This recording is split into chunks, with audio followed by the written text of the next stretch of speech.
Welcome, everyone. I am John Ryan. Welcome to Manny's Irish Pub Sports Betting Show. And I am pleased to have two of the best in the industry.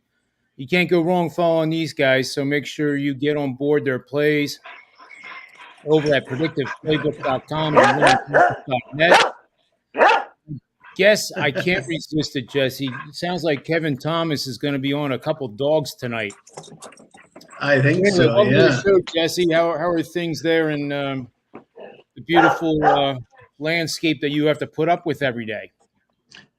Yeah, well, I'm sympathetic to the people in the Northeast in the U.S. that are dealing with the smoke from the Canadian wildfires, because here in Chiang Mai we deal with that for 3 months a year, every year, right? So I'm certainly no stranger to seeing that poor air quality. We had a really rough year with that this year. 3 months you had to stay indoors, couldn't go outside. And yeah, so when I see people talking about it in New York, I mean, it's not something you see often there, but where I live, we deal with it almost, on a yearly basis anyways. It's incredible. Tuesday night, I was on the infamous Route 1 heading north towards New York City. And it was amazing how quickly the sky changed, going from like a light brown hue to almost the color of my shirt, all in about half an hour. It was eerie. It was like another version of COVID. Like, what else is going to happen? Just imagine that for 3 months, though. Like that's what I dealt. It would, February, March, and April. That was where I live now. That's what we dealt with for 3 months. What do you think, Kevin? Family's such big animal lovers and stuff, so that's their biggest concern is if all the animals in Canada are being safe and safe. They're pretty smart. I We're would down in imagine Philly. like the moose and stuff. I would imagine that they're smart enough to know to get out of the way. I hope. I think the animals are resilient. They're probably going to do better than the humans. I think.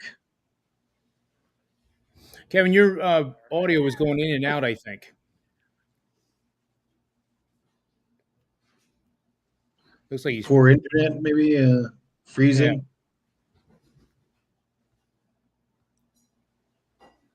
Yeah, we can't hear you.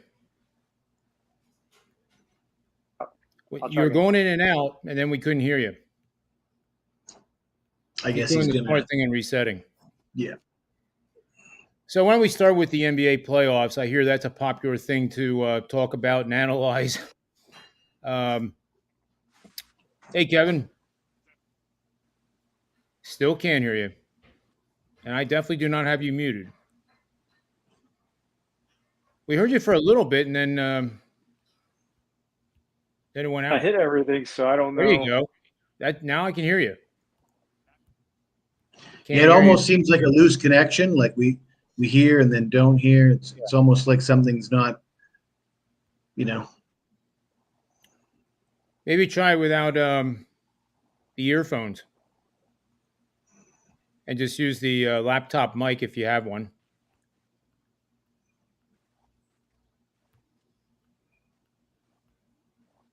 Yeah, I think you disconnect your Bluetooth headphones from the show. Like go on select settings and audio. How's the NBA playoffs been treating you so far, John? Really we haven't done a show in a long time, right? It's been a while. Yeah, it's been a couple weeks. I was on with Rob Vino last week, and his schedule is pretty busy this week. I think he's actually out, if I remember right. One of our guests is out for vacay or semi-vacation, but he might be dealing with the smoke too. He's in the same neck of the woods, so to speak. But it's we're going to start up probably Monday, Wednesdays, and Fridays next week, and then as people have followed this show in the past, as we get closer to football season, Then we start doing them, every single day. But in terms of the NBA, I've been a homer on the Heat since the first series, and the reason was, Jesse, and you'll not be surprised by this because you know me so well, is that there was value in betting the Heat in that first series. They're playing the Bucks. The Bucks are supposed to win the Eastern Conference, so the line got inflated, and then against the Celtics, it got inflated even more. And what a dysfunctional team that is. I saw Damian. Was it Damian Lillard declined to come to Boston if there was a trade for him? I think he declined. He squashed it. Yeah, I mean, I rode the Heat from day one. I've been a big Heat fan for the last 3 years since we saw the first big playoff run from the. I mean, see, the thing is, you hear a lot of people talking about the Heat as if they're this underdog that's just come out of nowhere. I mean, they did this 3 years ago. Last year, they went to the Eastern Conference Finals and lost in Game 7. And I think that sort of got lost in a lot of people's, but they're the 8th seed. They didn't get that respect for a team that, lost in a Game 7 of the Eastern Conference Finals a year prior, right? Right. And the whole Jimmy buckets in the playoff Jimmy thing. It's like that's been going on for 3-4 years now. So it shouldn't have really been a surprise, right? Why should anybody be surprised by that at this point? Right. I agree 100%. Absolutely 100%. See if Kevin's got any thoughts on that. Can you hear me now? Yeah. You're coming in loud and clear. No, okay. It's like Sound an AT&T fantastic. commercial. No, was it AT&T? It was no, it was Verizon, right? Can you hear me now? Yeah, can you hear me now? So the question was, Kevin, do you feel that the Heat were disrespected from the beginning of the playoffs this year? I don't believe they are disrespected. I believe. Well, I mean, look at their record. What were they? 44 and 35. I mean, they can't be disrespected. No one expected. But they did go to a Game 7 in the Eastern Conference Finals a year ago, right? Yes, and not enough credit to Spoelstra. The guy takes what he's given and has a game plan all the time. But yes, they have been disrespected. A lot of people didn't expect that then, and they don't expect where they're at now either. So yes, they are disrespected. Yeah, and I'm wondering, Jimmy Buckets isn't getting much respect and love right now either, being condemned basically on some shows as not living up to the reputation that he's earned, and he hasn't had all great games, right? Somehow, the betting markets. How fair is that, right? The guy's like a 20 points per game player his whole career. He comes out and he averages like 30 points per game in this postseason, and he's done it before in the postseason. But and then he has a couple bad games and he gets condemned. It's like. I mean, yeah, it's hard to condemn a guy for not walking on water. Essentially, that's the way I see it. It's like if you're condemning Jimmy Butler at this point, you're condemning him for not walking on water. I think the problem is his attitude. I mean, he's a phenomenal player, his work ethic, but apparently the way he talks to the players in the locker room is the same way he talks out to the media. He gets in your face, calls you out. Mm-hmm. He's that kind of player. It didn't work in Philly because of Ben Simmons. And apparently that wasn't even the main reason him and Brett Brown got into it. Like he talked like that to Brett Brown, and Brett Brown was done with him. A lot of people thought it was Ben Simmons, but and Ben Simmons wanted to be the center of attention. He wanted the ball, and Jimmy needs the ball. I mean, he could play off the ball, but hell, I'd rather Jimmy have the ball. Everyone says it's a guard league. I think it's a power forward league. I think you got Durant, Butler, Taysom, all these guys, Tatum and all these guys that are power forwards. This is the way the team's going. I mean, I would love now that the Phillies got Nurse to go after Pascal from the Raptors. I think him and Embiid would be great. I don't even think you need a great guard. Go get Chris Paul, let Harden go. But that's my opinion. Jimmy Butler, I think it's his attitude. I think he got out of Chicago. He had a bad attitude. He had a bad attitude in Philly, but he's a great player. And I mean, he definitely has an attitude, Kevin. I'll give you that. I will concede that Jimmy Butler has an attitude, but is it a bad attitude? I mean, is it a bad attitude if you want to win, or is it a bad attitude if you want to go to strip bars and cruise and take big money? You know what I mean? Like, are those the guys that saying he's got a bad attitude? You know what I mean? Like, he comes to compete and win, and he's ready to take on all these. The story in Minnesota, right? He challenged Cat and all those D'Angelo Russell. He's like, you know, one-on-one tournament. I'll beat all your asses. That's his mentality, and you know, I don't want to compare Jimmy Butler to Michael Jordan, but when you describe his attitude, it sounds quite similar to Michael Jordan's attitude. You know what I mean? And clearly Jimmy Butler is not Michael Jordan, but you know, that attitude might be what teams need at certain times. You know what I mean? I think the lack of that attitude is what teams are missing at certain times.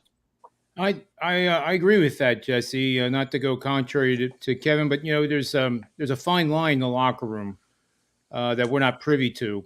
But the stories that come out of it, Kevin's absolutely right.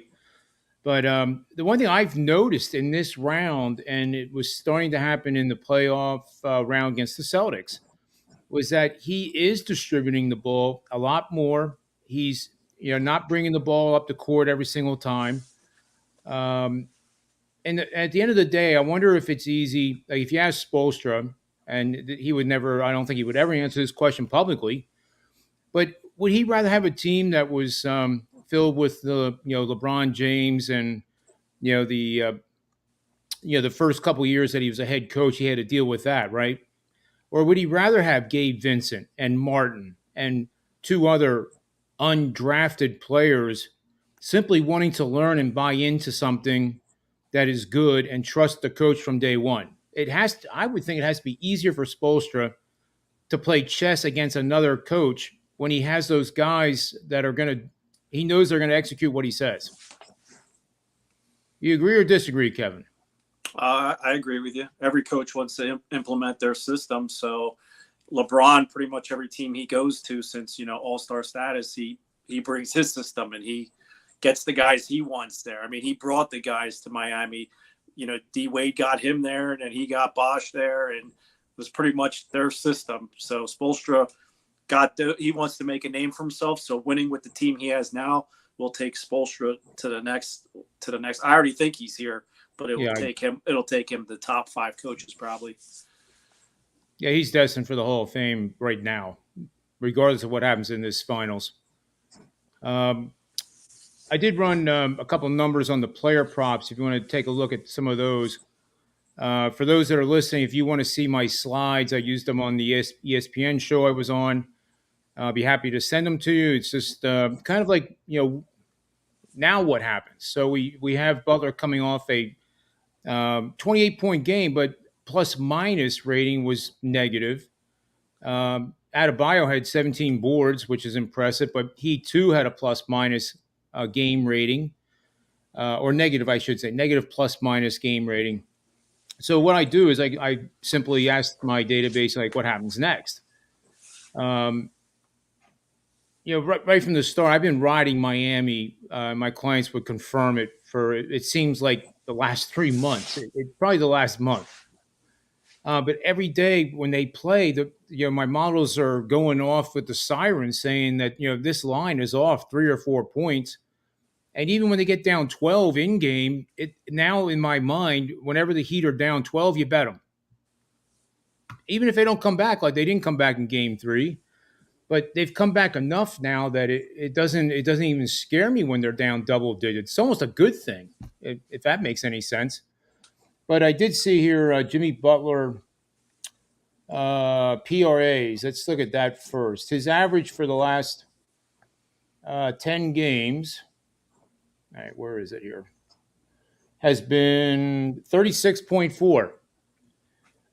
To me, that I would have actually thought of maybe a little bit higher number, because if you're averaging, 28 a game, I just thought it would be higher. But for tonight, his over-under is 39.5 at BetMGM.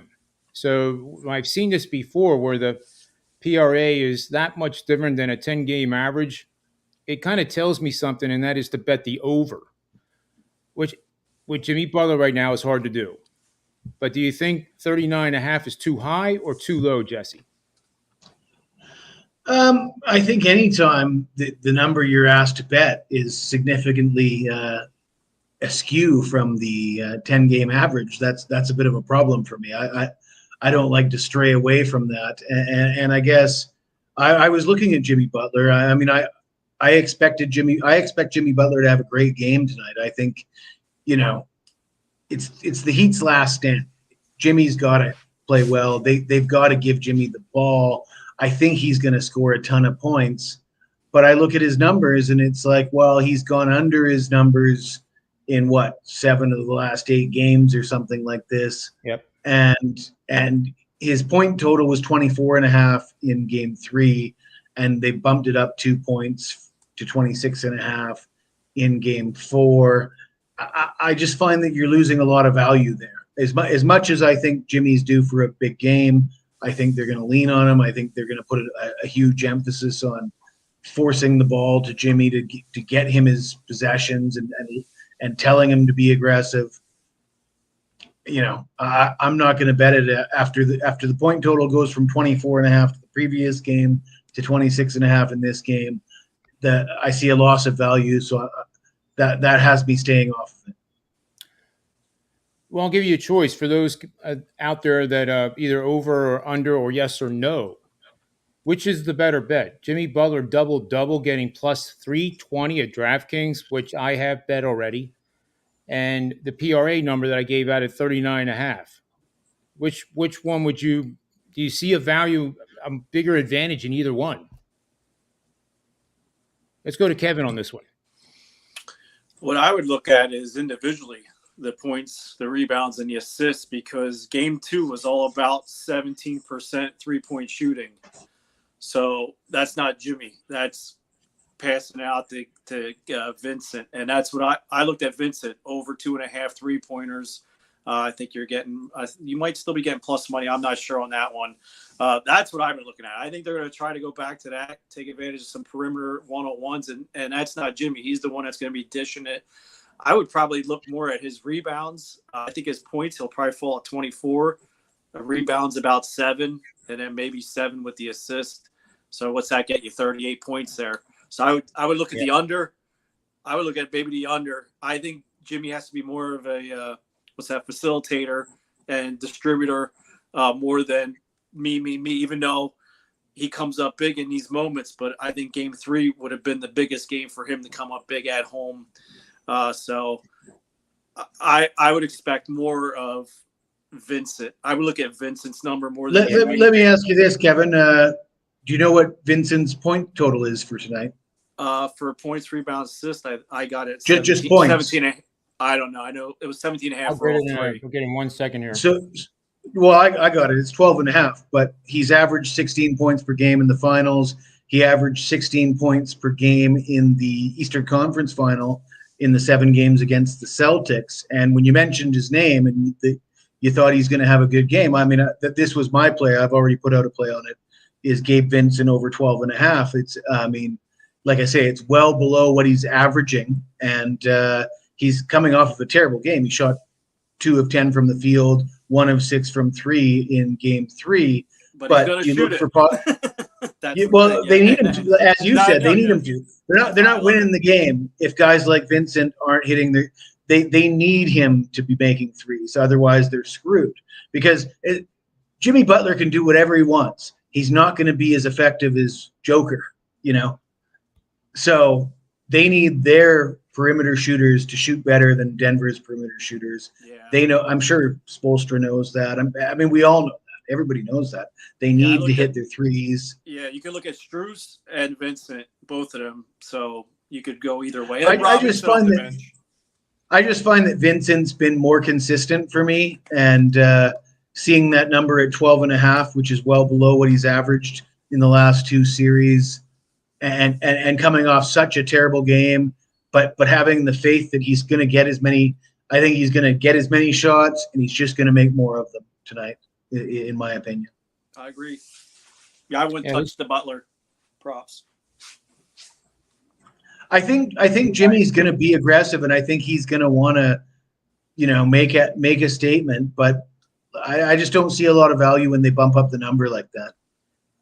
I like to go the other way. When they like Vincent, his numbers come down, so I'll go over. Yeah, I like that. What do you guys think of this? I thought in the first 5 minutes of the game, the whole Miami team mostly was like just overjacked. The shots were going long off the back of the iron. And you have 4 undrafted players on this team making their first home start in the NBA Finals. Do you think that had any impact on them? And if so, do you think now that they have one game under their belt, they'll shoot a lot better tonight? I'm going to say yes. I'm going to say yes, but I'm going to qualify that I don't think it's because the last game was their first home game in the finals. I think it's just, I think they can't shoot worse. You know what I mean? Like they were pretty bad. They could only be better, and I expect them to be a little bit looser now. I mean, they were coming off of a win, and now they're coming off of a loss. They're sort of playing with house money, and I mean they've demonstrated throughout these playoffs that they have the ability to bounce back from a bad performance. So yeah, I would say they're going to be better tonight, but I wouldn't say because of it was their first home playoff game. I wouldn't factor that into it myself. You mentioned Max Strus. I'll throw this out here. His over-under for points is 8.5 as I look at it here at FanDuel, minus 114. Over 1.5 3-pointers made, minus 180. So why in the world would you bet over minus 180 money when if that wins, that's 6 points and you need another 3 or 2 field goals to win the points? I think the points is a much better play if you like Strus to bounce back too, because I believe he had 3 points in game 3. And still, Miami was only down 9. Late in the game, they were down 9. Game was over. Trash time, whatever. But they were only down 9. They did fight back from that 21-point deficit, at least a little bit. I like the over tonight quite a bit. And one of the factors is that presumably you would think that this is going to be a tight game. Maybe each team has a double-digit lead at one point, and that's where you want to use the live in-game betting accordingly. But at the end, if it's within 5 points and say Denver's winning, Miami's going to have to foul. And this is their last hurrah, as Jesse and Kevin have already said. And you're not going to go down 3-1 and win this series. So they got to pull out all the stops. And with 5 minutes to go, I wouldn't be surprised if they start sending players to the line, which the clock stops, and all of a sudden you have a 75-point fourth quarter. And that's one of the main reasons I do like the over tonight. I agree with you, and one of the reasons I agree with you is because I think Denver is just going to keep on doing what Denver's been doing. I mean, there's no answer for Joker down low. Denver's going to get their points. The only question is, can Miami keep up with their perimeter shooting?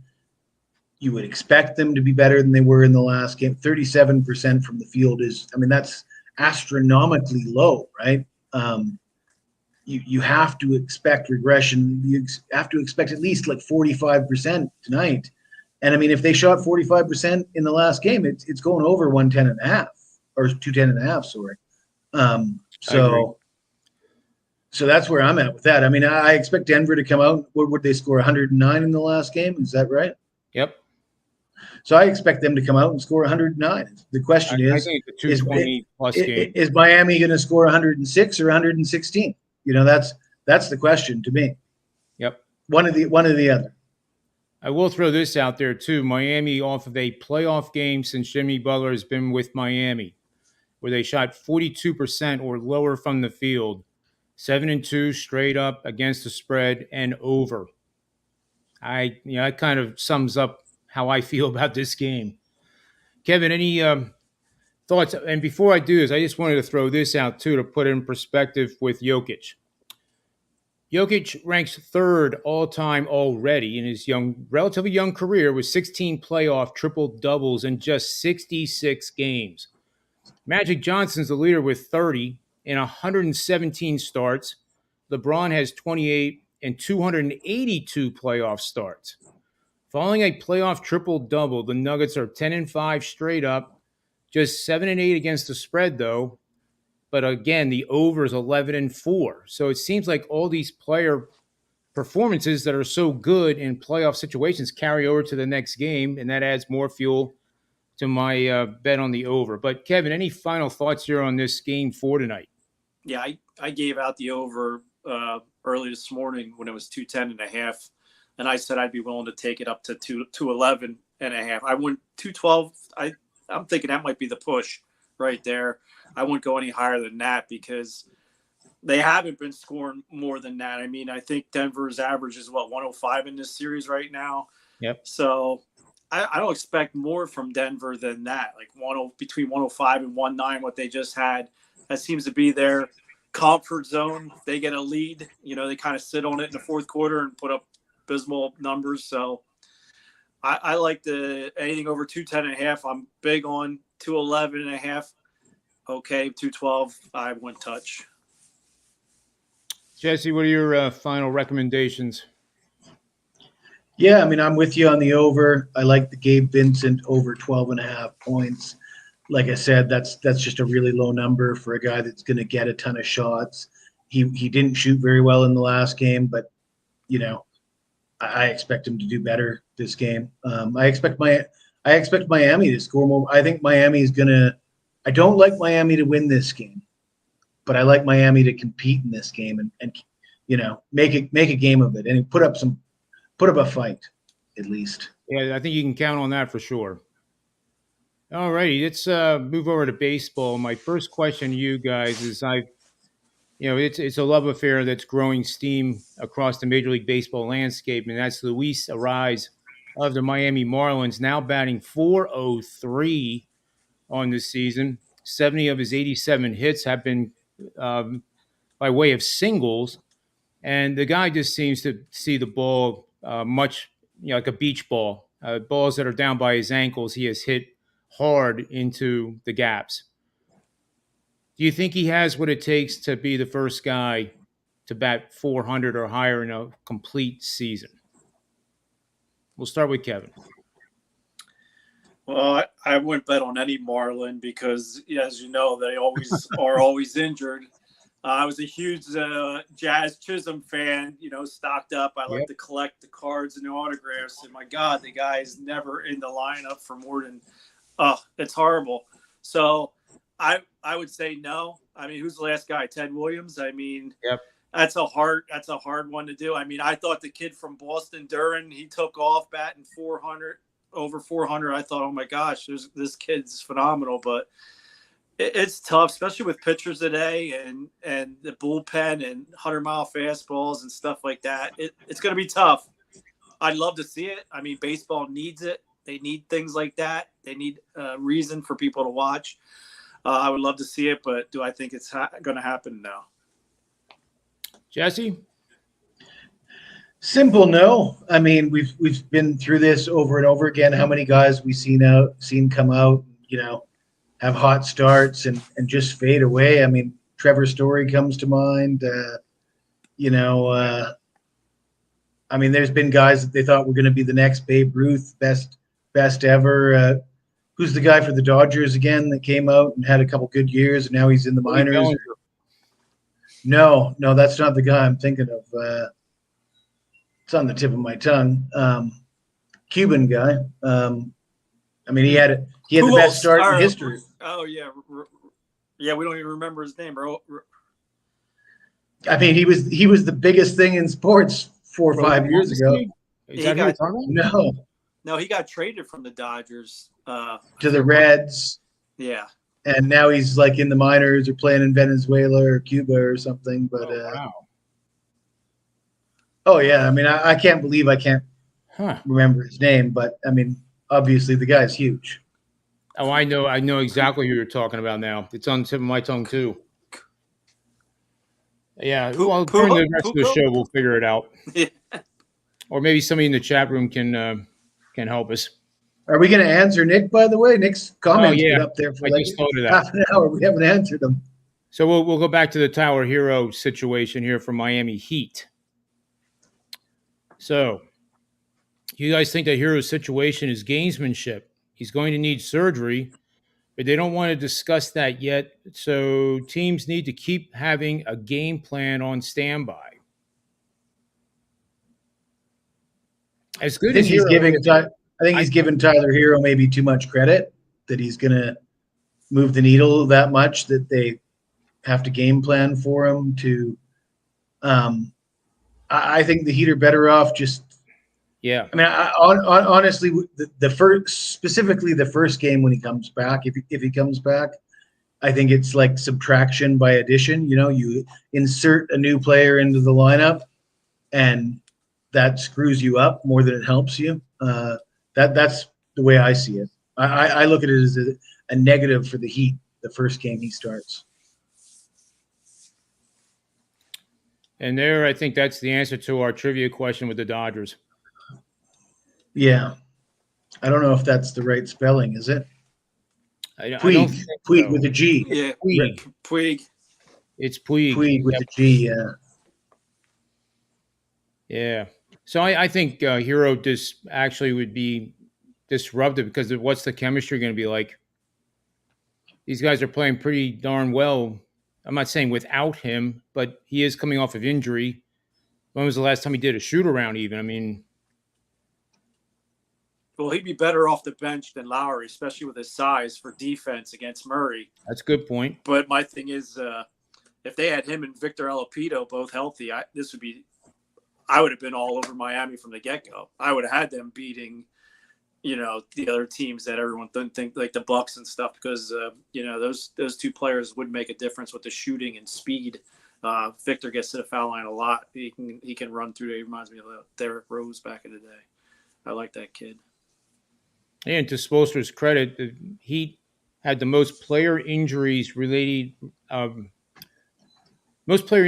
that then caused a player to miss games. So the number of games missed by player injuries, Miami was leaps massively ahead of anybody else in the league.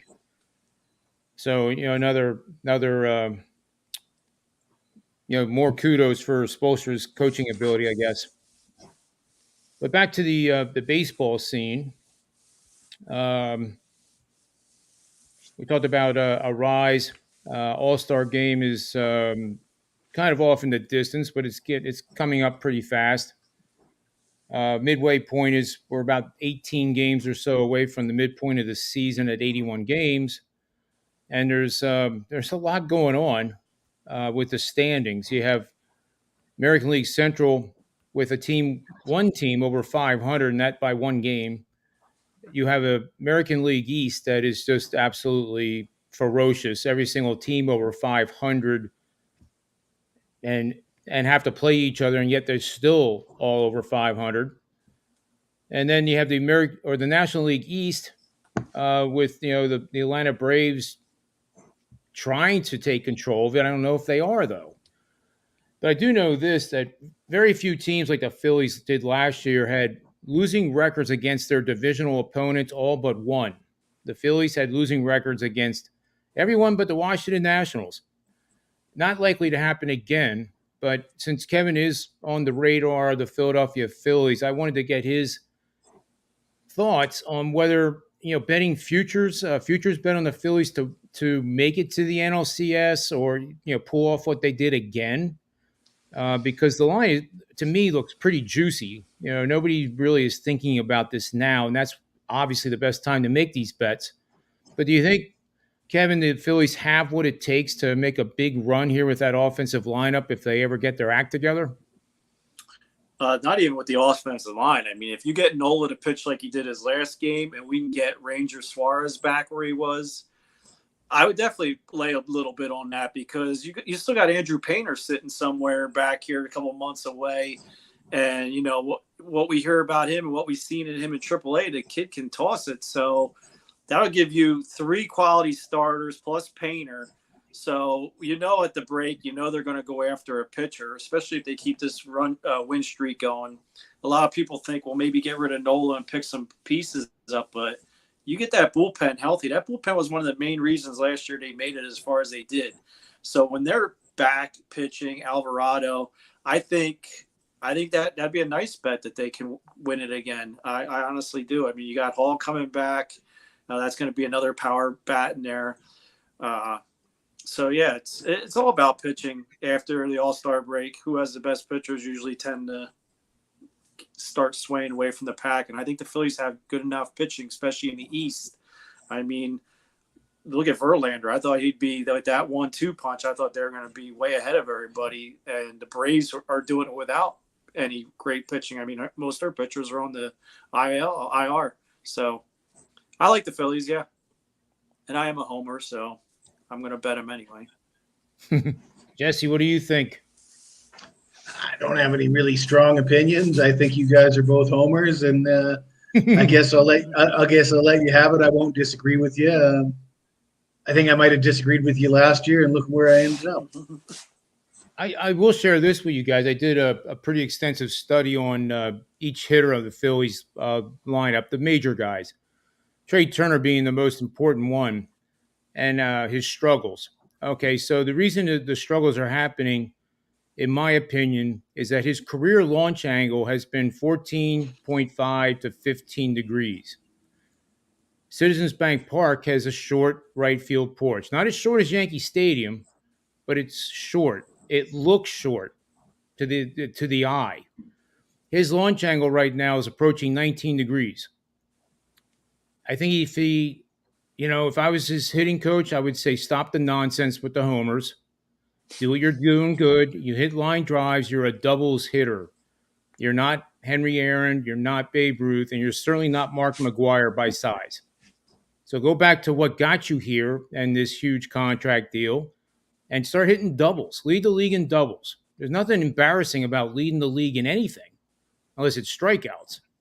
But that's my point. And that 3 degrees might not sound like anything, but it's monumental. There's only you have to pitch coming in. Just imagine a fastball coming in at 100 and you're uppercutting like Kyle Schwarber does. There's only one place the bat and the ball can intersect.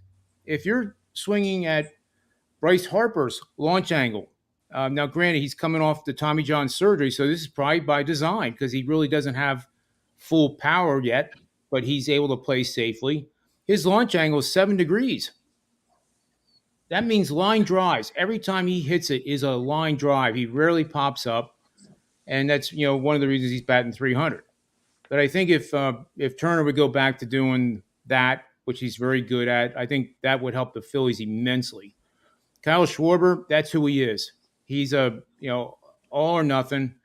But I think what people forget in the Philly fan base, and I think Kevin, you'll agree with this, is that it's not.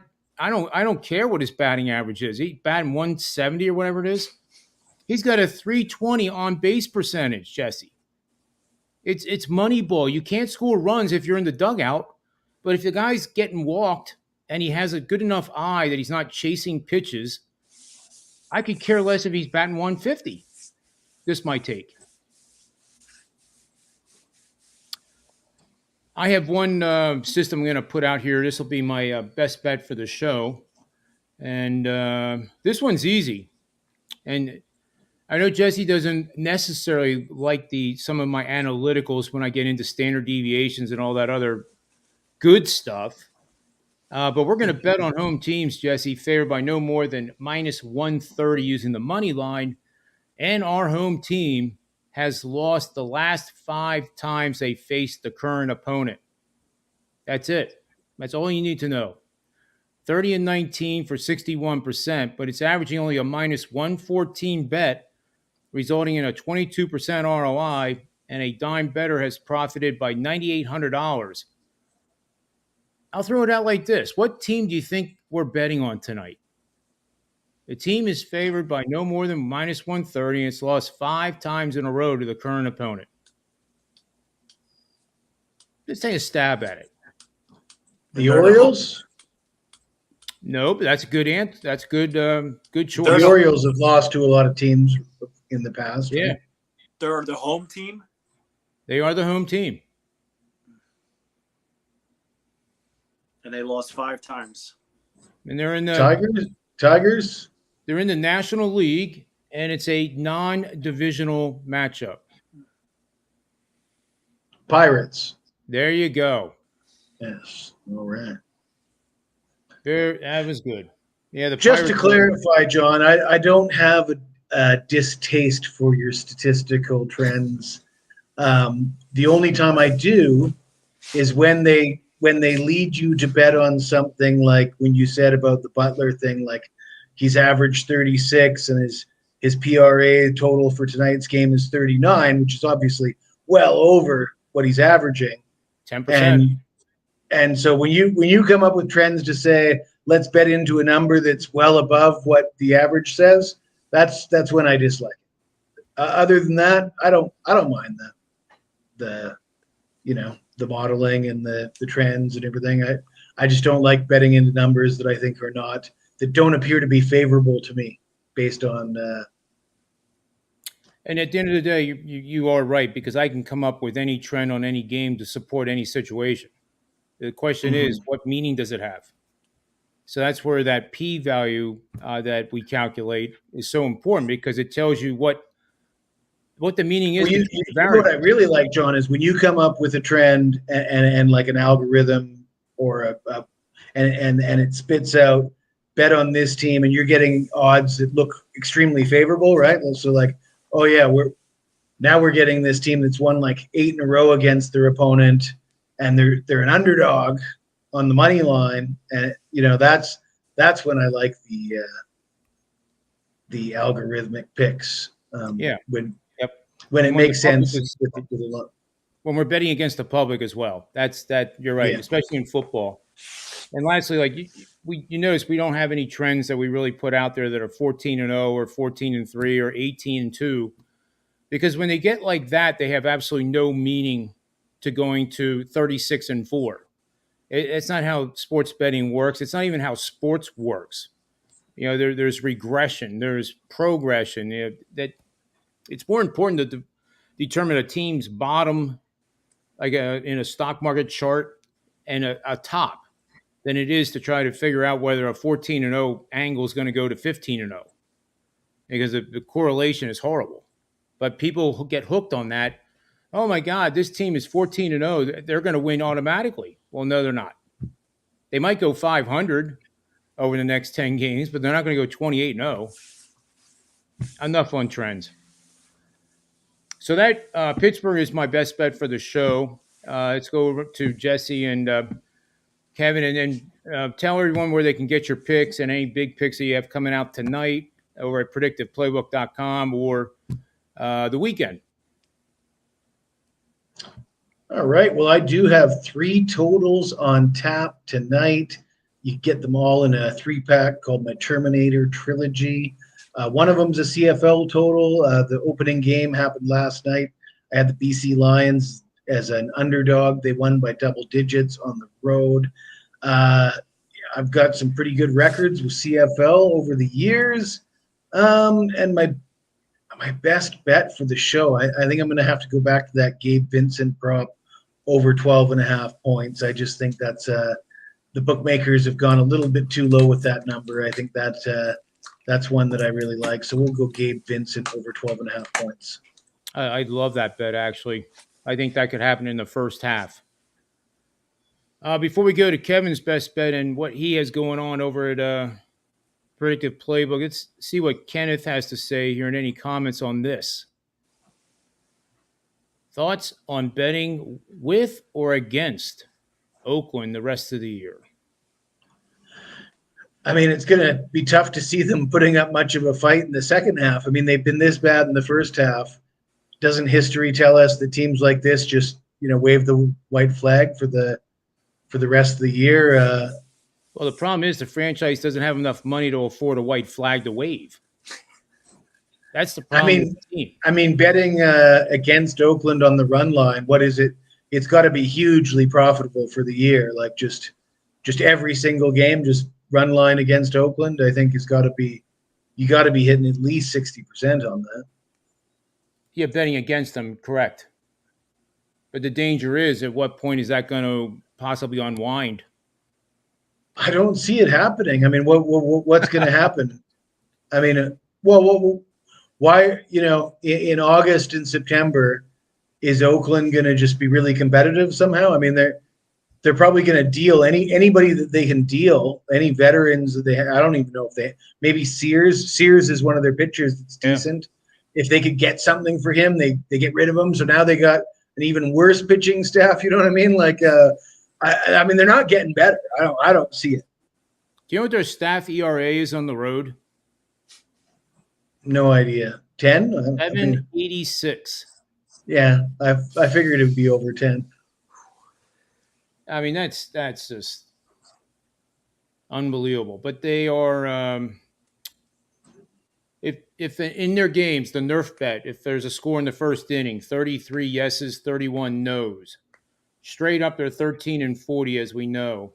Over-unders, 35 and 26 and 3, 57%. And I think that trend continues because the pitching's going to be – there's no reason to think they're going to pitch any better. And then let's see, where's the run line for Jesse here? Unfortunately, I don't have it in front of me. I mean, I've noticed that it's actually still quite affordable to just bet against Oakland on the run line. It's it's not like you're having to lay that much juice. So if you're hitting 60% of your bets betting against Oakland on the run line, and you're paying an average price of minus 120, minus 125, I mean, there's a lot of money to be made in that. Yeah, I know Kevin must have been ecstatic when the A's posted their only 2-game win streak of the season against the Atlanta Braves, who were leading the division. I mean, that's baseball. That's the romanticism of baseball. I'm just doing one quick query here before we go to Kevin, because I'm doing I just want to see what the run line is. So the run line for the A's this year, believe it or not, they've actually been a favorite once on a minus 1.5 run line, of which they got killed. 27 and 36. So fading that 37 and 27, that's 58% against the run line if you bet them. And that's minus 1.5. So you're up an ROI of 15%. Just blindly betting against the A's using the minus 1.5 run line. Good stuff. All right, Kevin, take it away and tell us where you're going with your best bet and anything going on at Predictive Playbook. Hey, for that Oakland, though, you got to know this though. A lot of teams, they like to rest players. So what's the best time to rest a player is when you're playing the Oakland Athletics, especially after the All-Star break when they're making a playoff push. And that's when Oakland kills us, because the young guys that are fighting to play in the league, they actually get their chance, and they are fast. They put the ball in play and they run hard. You just got to look at the other lineups. If you see the big bats are out, take Oakland on the run line. It'll be money. It always is. I don't care if they give up 8 because they're going to score 7. I live by that every time, because Oakland used to kill me back when I first got into this business. And look into that. What I got going on is an NBA Game 4 Game of the Year. It's my first one. It's huge. It's on Game 4. I'm 3-0 already in this championship finals. So I'm looking to be 4-0 after tonight. My prop that I give out every day, I give out a prop at Kevin Thomas 04 on Twitter. Make sure you're following me over there. I gave out the Gabe Vincent, but I gave out the points, rebounds, and assists at 17.5. I do like where Jesse went with just the points, so maybe both. Now, I do have a premium prop also. The only place where I put up my premium props right now is over at Sports Memo. So go over there. You can get that on top of that. I think I'm 10-2 or 10-3 in the playoffs with my props for the NBA. And I tend to look for plus money. I'm not going to put a prop up minus anything minus 120 or more. I like the plus. I like the win money. I was looking at a lot of stuff before we came on the show, and what I would give out right now is a free pick that I'm actually going to get off and bet. I'm liking the Boston Red Sox against the Yankees. You got Garrett Cole in the mound, so you're getting tons of value betting against him. He's at home. Look at his record. Look at the Yankees, but no Judge. No Judge. Boston, this is a great opportunity for them. Whitlock on the mound. He's decent enough. I see like a 5-3 game. I like the Red Sox here plus the 130. I do as well. I guess that brings us to the end of our show. As I said in the chat here, we're going to start shows now. This time of year is when we start ramping up ahead of football season. So expect shows and quick hitting videos from guys like us and others. And that's about it for today. I'm just glad the smoke is kind of gone out of the area temporarily, and we can actually take walks outside and not feel it. It is kind of nuts. But anyway, Jesse, why don't you take us out of here like you always do so well with my famous quote? What did we used to say? We said something along the lines of bet with your head and not over it. May all the wins be yours. That's exactly right. You follow that and you'll have some fun. Thanks for watching, everyone.